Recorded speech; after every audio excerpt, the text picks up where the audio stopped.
now we are going for preliminary design review. So what is in this? So we had started from right from the requirement analysis, or we have some requirements that are available in the GUI storyboard. Then we have to start either from the use cases or from the domain model. So I had started from the domain model. So initially we had identified what are the different nouns available for us. Then after identifying the nouns, then we created a domain model. So we created uh, domain or domain classes for those nouns, and we relate all those domains by either by aggregation or by has a relationship that is uh, aggregation or a generalization relationship. Right. Then after that, we switched to a dynamic part of our system. So we had created a use case. So in that use case, our focus was on what was the function, and we are not concentrating on the why and how, but we are focusing on the what. So we had identified the different actors of the system and what are the major functionalities, and then we've identified different relationships that are uh, invoke relationship, then proceed relationship. In addition to that, we are having extend relationship and as well as uh, include relationship and aggregation relationship. And we'd identify some relationship between your different types of users also. Then after that, uh, we switch to some analysis phases, and then in that analysis and design phases. So in that analysis and design phases, we created a robustness diagram. In that robustness diagram, we identified three types of classes, and that are domain classes, domain objects, then entity objects, and controller objects. And we looked at either entity or uh, either boundary or boundary could not interact directly with each other. We have to put controller objects in between entity and either entity or either entity and boundary or boundary. After that, we had updated our domain model. So this is not just view or some this is just an evolutionary process. So we can see that how our class model is being evaluated right from our domain model. So we had just in each and every phase we have to update our domain model, so it will finally become a stable class model. So now the next phase is we are going for preliminary design issues. So our basic objective behind this preliminary design issue is that we have to make consistency between our use case model as well as domain model as well as robustness diagram. So this all this document should be consistent, or we can say that uh, uh, what the functionalities are represented in the domain model should be reflected in the use case model, and all those functionalities should be reflected, or the flows should be reflected in a robustness model. So question is that why we are doing so for this preliminary design review. So as I told that we have to make sure that this robustness diagram, domain model, and use case text should be consistent with each other. So again, question arises that who should be involved in the your PDR sessions. And this is the preliminary design review sessions.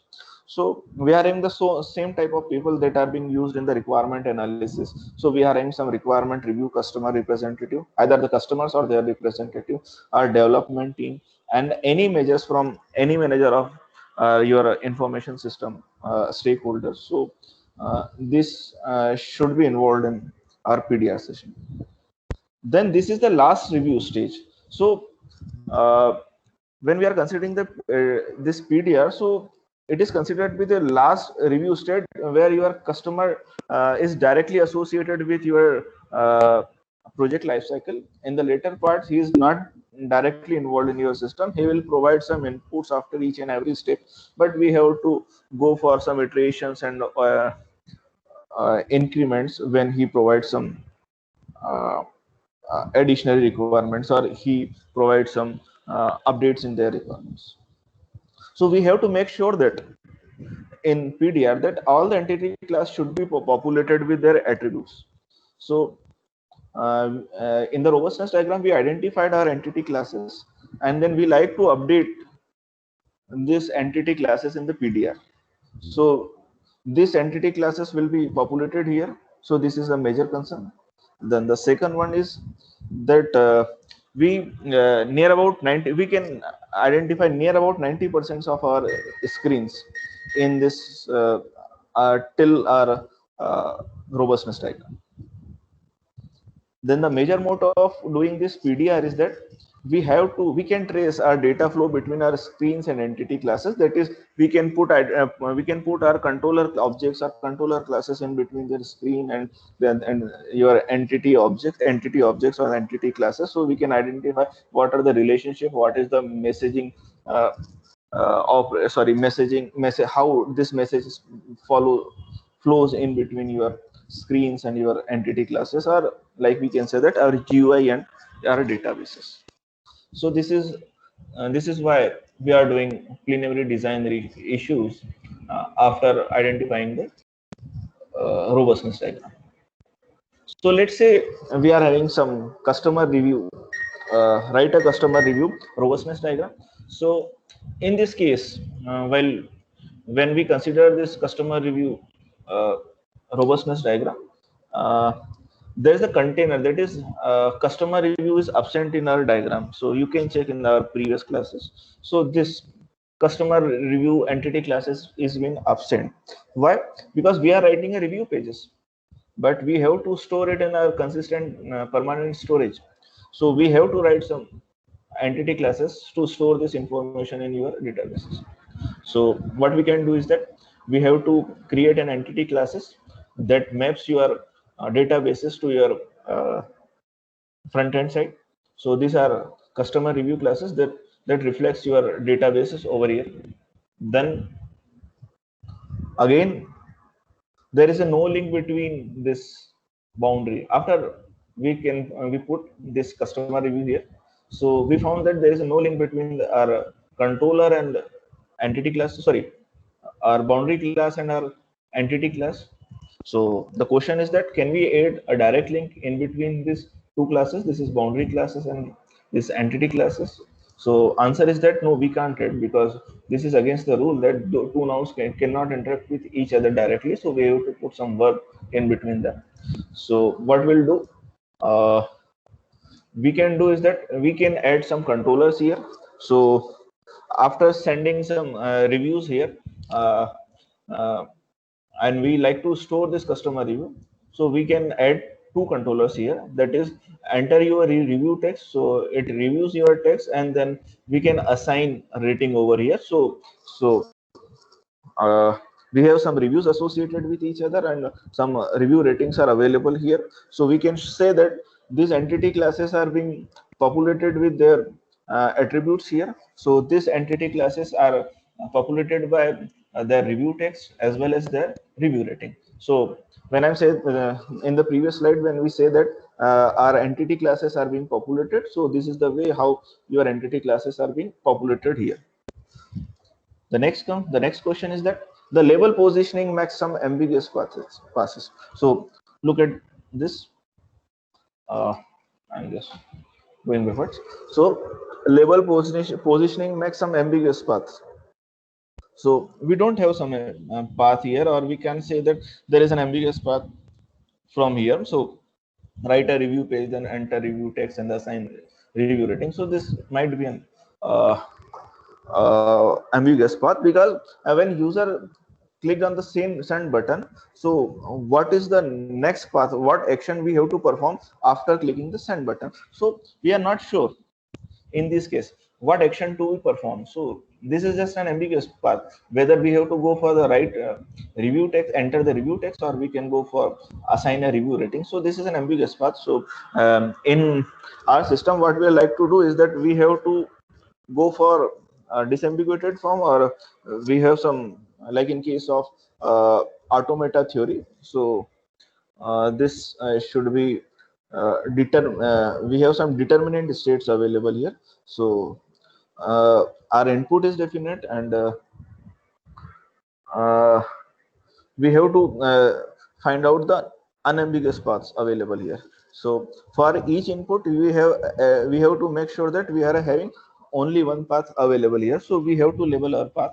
So in this case, what we can do is that we have to go for enter review text and then enter your review ratings. Either we can go alternative, which will be first. This solely depends on your user. Then after doing this writing review, you have to create an page that displays your that creates your confirmation page. So here comes a confirmation page that says that your review has been reported.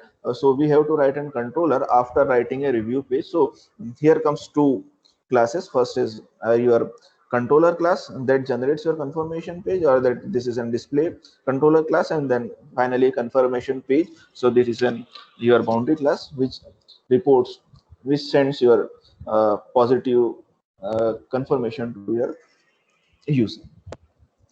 Then again, if we are having a multiple actions going to one boundary object, so we are having multiple actions that are going to your boundary object, then it is quickly become ambiguous. So as I discussed, this is an ambiguous path, so we can label this paths.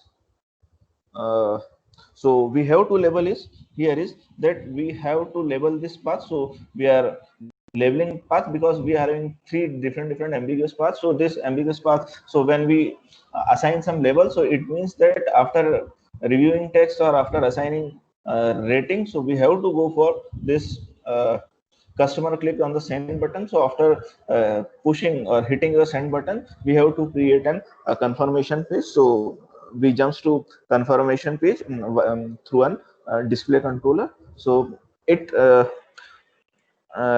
helps to remove the ambiguity in between the flow of information between different classes, like from write review page to your confirmation page.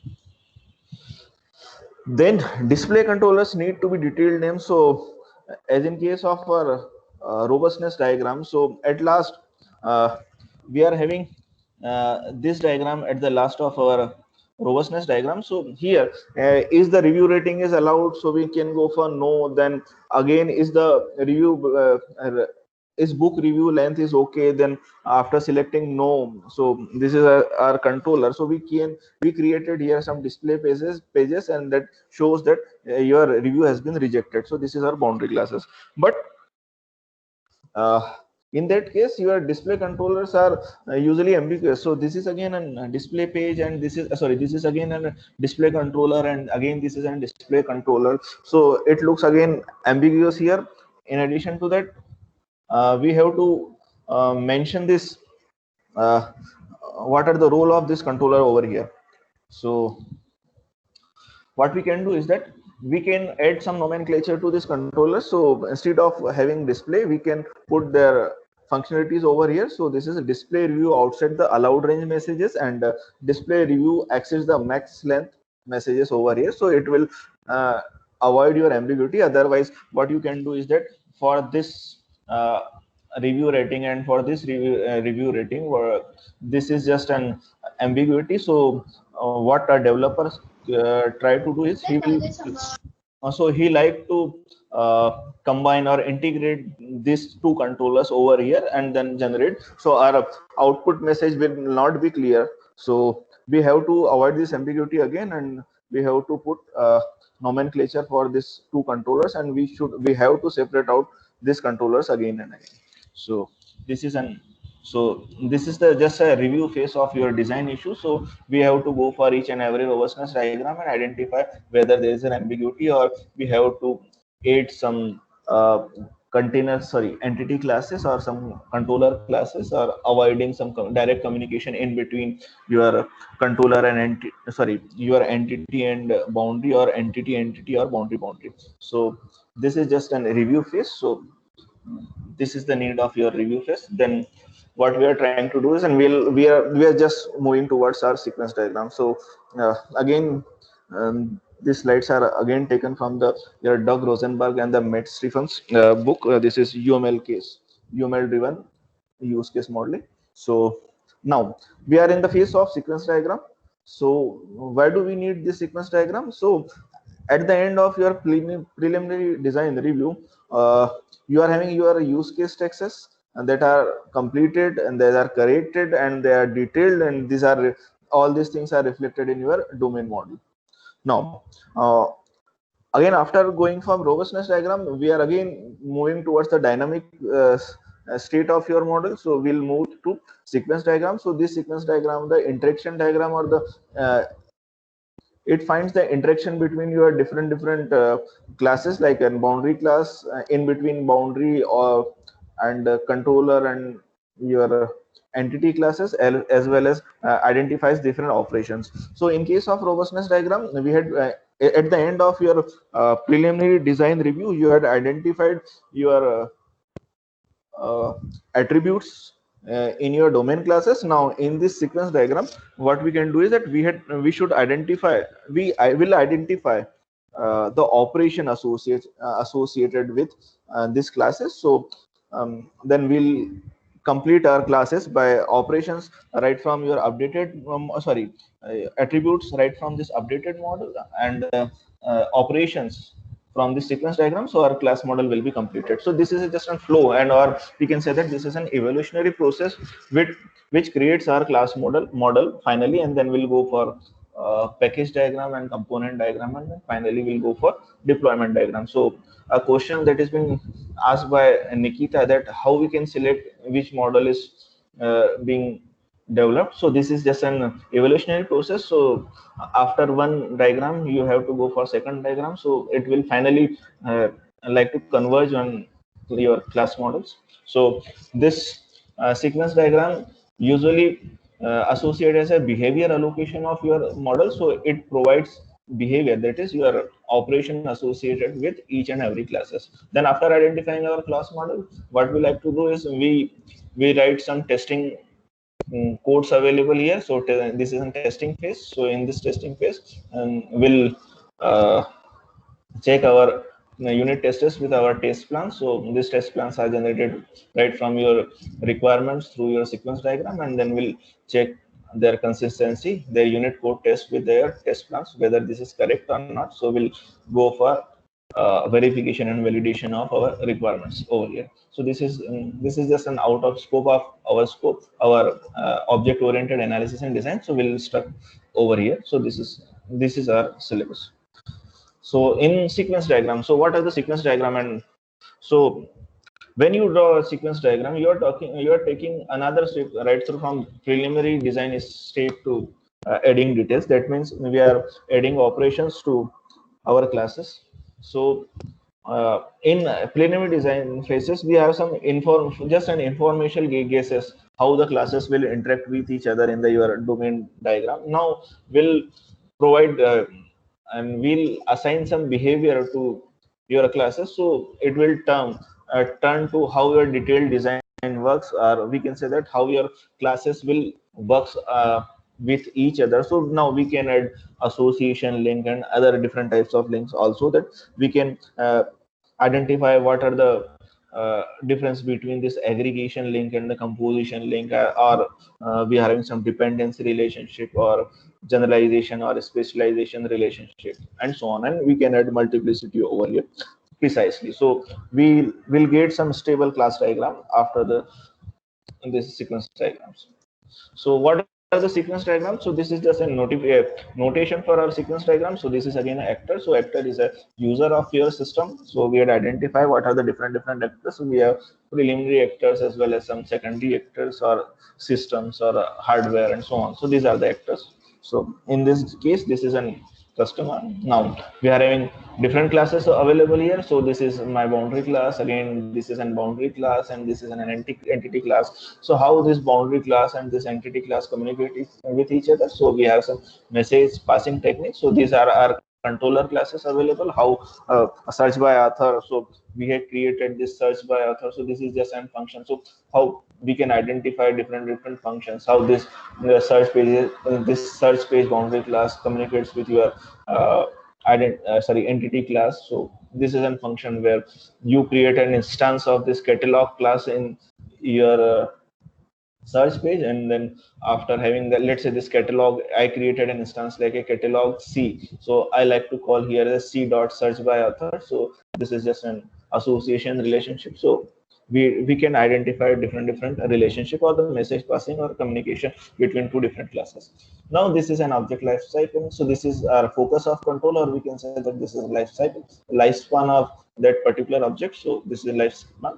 Then so this is again a lifeline of your particular object. So these are different objects available. This is a customer, then this is a search page object, and this is search page result page object, and this is a catalog object. So this is your lifespan of your object, where what is the life of your object. So we are having some object ownership and the life cycle of your any object. So you are considering the object oriented programming in your earlier part of your syllabus. So or the in the program. So either in the third semester or the fourth semester, you had already did what is the object ownership and what are the object life cycle. So this is object life cycle, or lifeline is represented by your dash line. Then we are then this is lifespan of your or the focus of control, where your object is still working. Then these are different methods. So here one objects communicate with another object. So this is are some messages, or these are the some methods available here. So this is how one class communicates with another classes or objects. Then this is just a node. So this is just a node with like what we can add some additional things to remember. So this is just a node, and again this is an entity object, and this is a boundary object. So this is just a notation. We'll cover this in next 2 or 3 slides. So we are going for the formal definition of sequence diagram. So when we are in case of formal sequence formal definition, so your UML sequence diagram. So I am writing this UML sequence diagram because this sequence diagram are built in your unified modeling language. So this UML sequence diagram are just an interaction diagram. So how your different entities in are the different artifacts of your use case diagrams communicate with each other in detail. So we are having some operations associated with each other. So as shown in your previous slide, so we are having some operations. So this how these operations are executed, and how these operations uh, uh, are communicating, how this operation exists in between two different classes, and how these two different classes are interact with each other.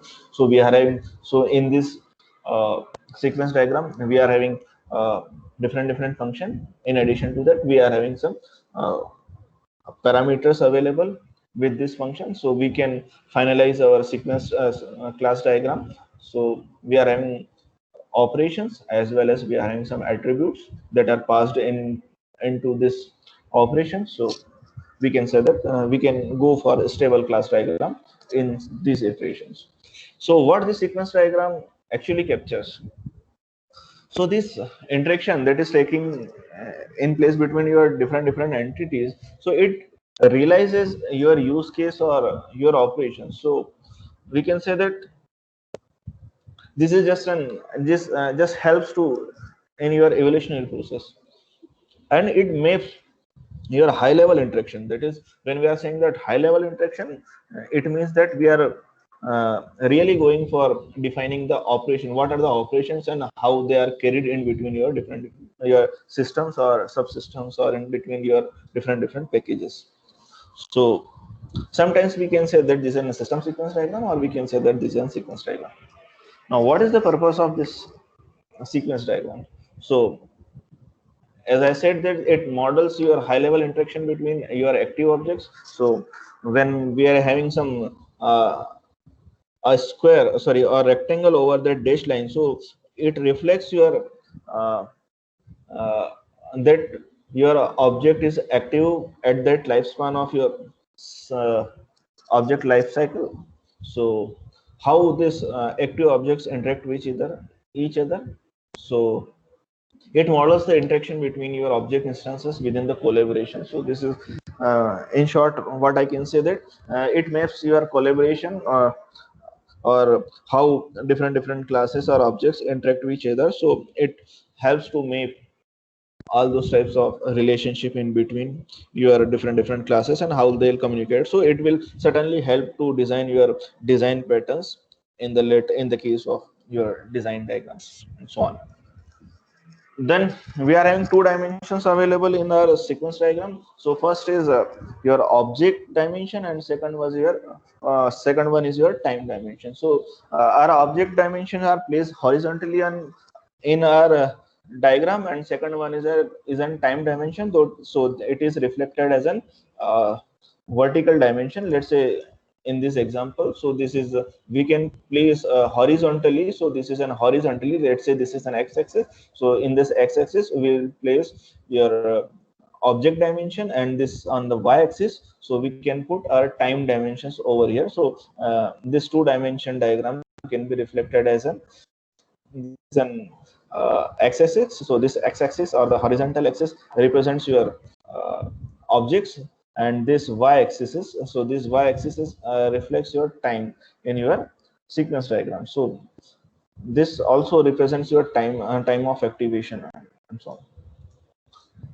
So in case of object dimension, so it represents your horizontal axis and different elements that are involved or in interaction. So this conventionally, these objects are elements or entities are usually the objects, and different operations that are associated with these objects and will move from left to right. And then in case of dimensions, time dimensions, the vertical axis represents your time proceedings, or your progressing down your page. So on first, like say uh, uh, in case of your time axis, so this function is performed first, then this function is performed, and later this function performed, and at last will perform this function. So this is our time dimension. So this is, we can put like we like to put sequence. So this is executed first, then it will execute the second time, and after this is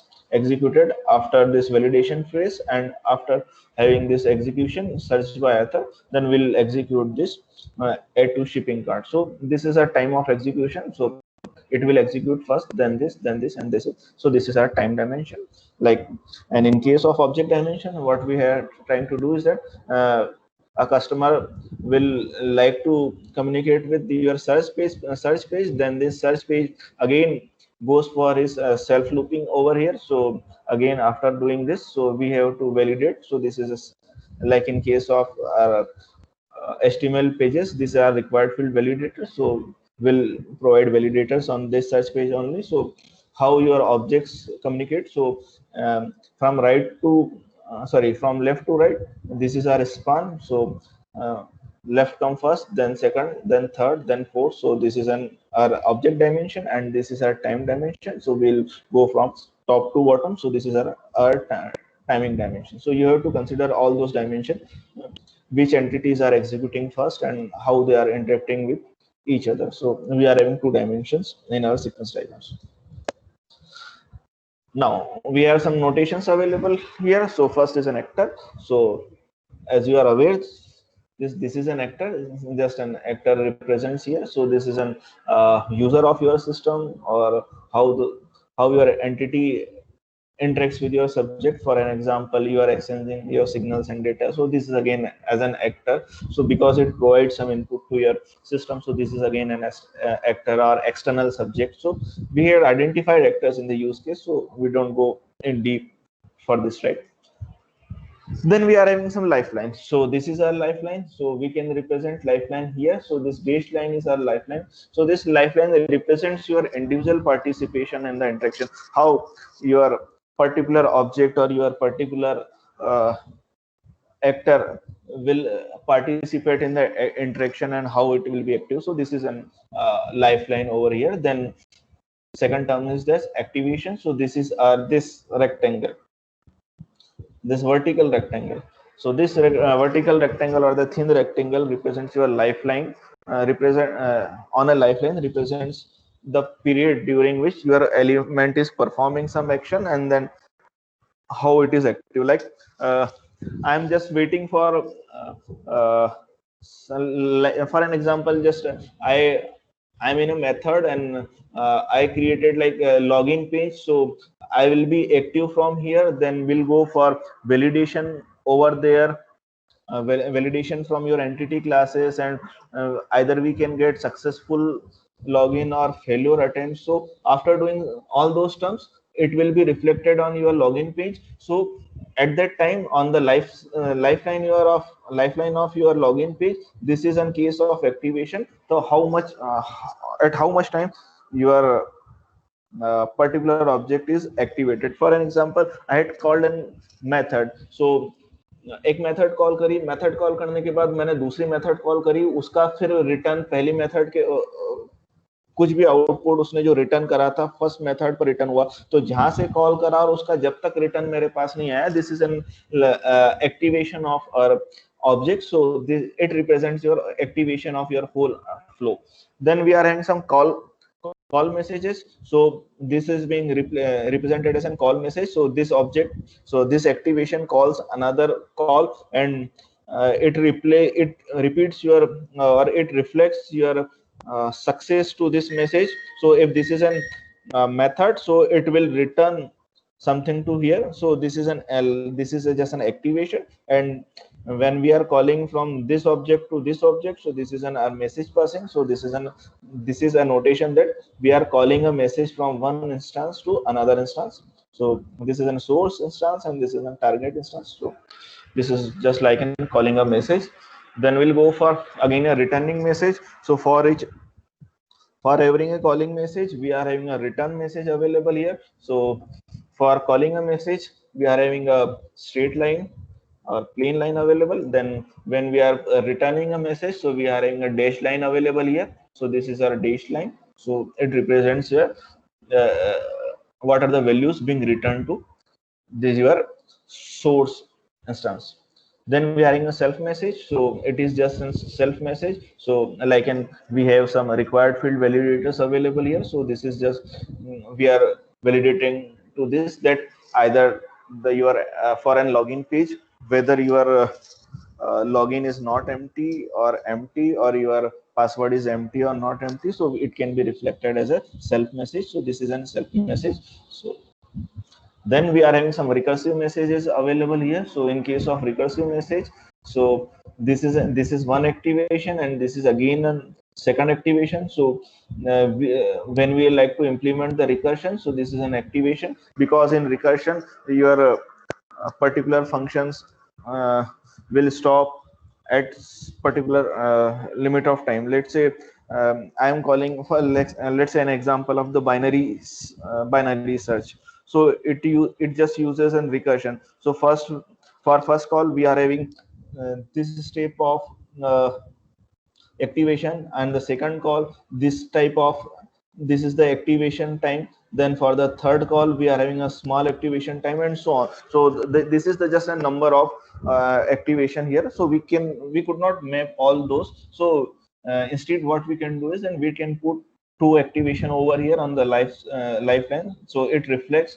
this is just a recursion. So it is something different from your self messaging. So self messaging is just we are communicating within a class, and in case of recursion, we are communicating within a class, but we are having some different levels of iteration available here, and we are having different lifespan of this function. So you have to take care what is the recursive messages and what are the self-repeating messages.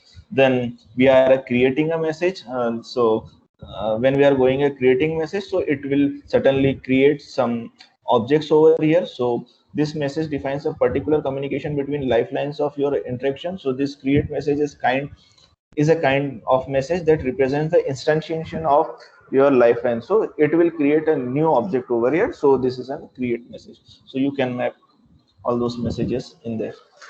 In addition to that, we are having some destroy messages. So after activation of this lifeline will be destroyed. So this is usually we do not use this type of message, or the create message or destroy message over here. So we are comfortable with till your recursive messages. Then we are having some duration message. So it will represent the duration or the distance between two time instances for a message invocation. So these are duration messages.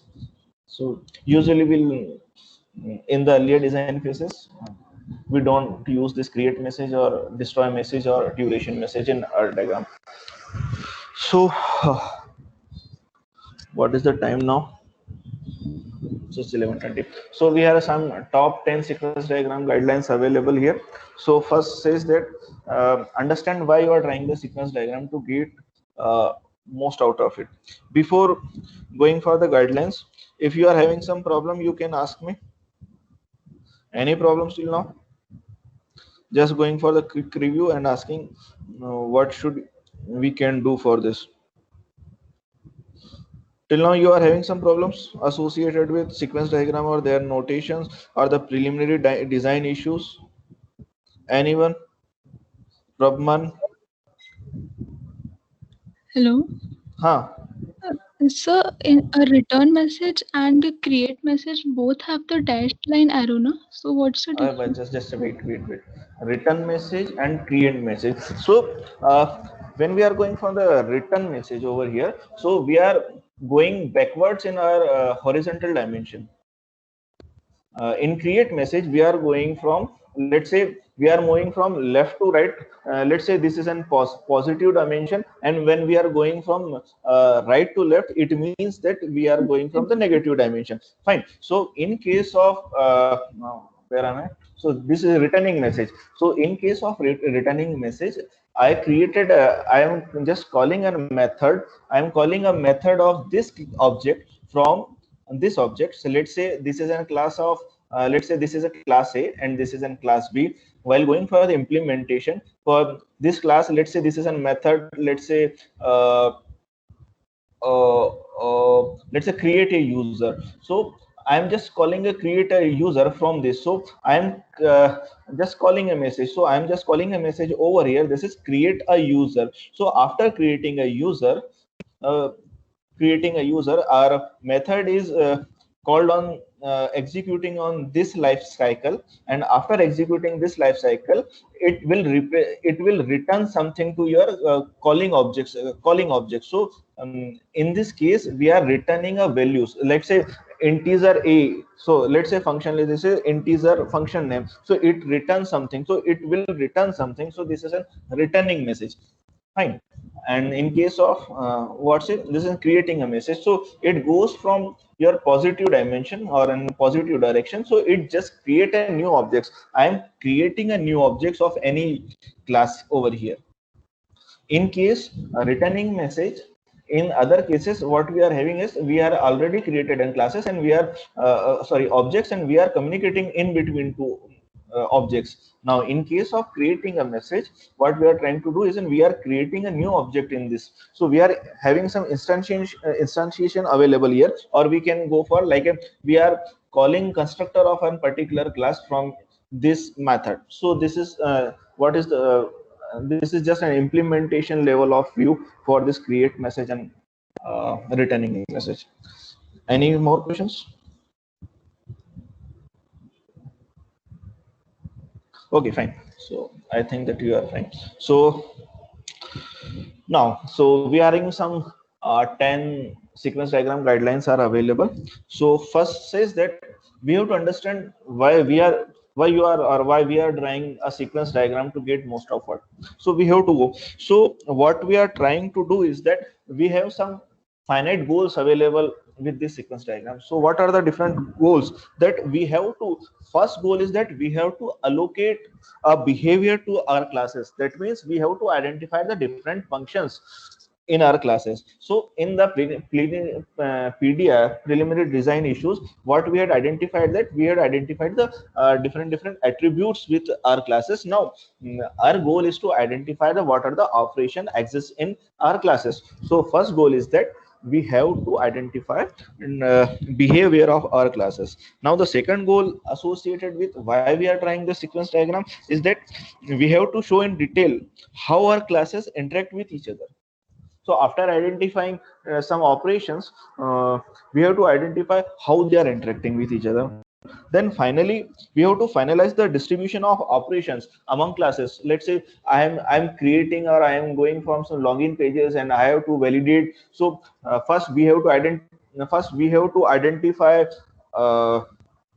messages or operations. Then we have to identify how they are going to communicate with each other. And third, if we have identified the different functions, so we have to go for that which functions belongs to which class. So our motive is that we have to identify that why we are drawing this sequence diagram in our different cases. Then uh, second one says that draw a sequence diagram for every use case with both basic and alternate courses on the same diagram. So it says that we have to just for a single case, single use case, we had created robustness diagram for both basic courses as well as our alternative courses. So for all those robustness diagram, we had identified different types of classes. Now after identifying the different and these three types of classes, we have to create a sequence diagram for each and every use case, and we have to model. So these what are the simple rules that we have to write a use case scenario. So we had already written some use case description, what are the basic flow and what are the alternative course or alternative flow. So we have to write use case description for each and every scenario. So and then we have to draw sequence diagram for each use case, and we can use this sequence diagram to put our operation into classes. So when we are going for why we are going for each use case, because each use case represents a different functionality of your system. So we have to identify what are the different operations associated with each use cases. So when we are drawing a sequence diagram for each use cases, we can identify what are the different classes associated with these use cases in the robustness diagram, and then what are the different operation associated with a certain functionality that is being represented by use cases. So we can map those functionalities to our sequence diagram. So in a short way, what we can say that we have to identify different functions and how they are interacting with each other, and how they are how these functions are associated with each and every classes. Then third one says that start from where you left off your robustness diagram. So this is a simple evolutionary process that we have stopped on identifying how these three different classes interacting with each other. Now in the second phase or in the second increment, what we'll do is that uh, we like to add the functionalities how these different classes are communicating with each other. Now the next one says that use uh, the sequence diagram to show how the behavior of your use case has been accomplished by your object. So this is just the repetition of all sorts of things that I included. Then make sure that your use case text maps to the messages that is being passed on the your sequence diagram. So let's say uh, for this case, I'm covering this. So I think that I should cover it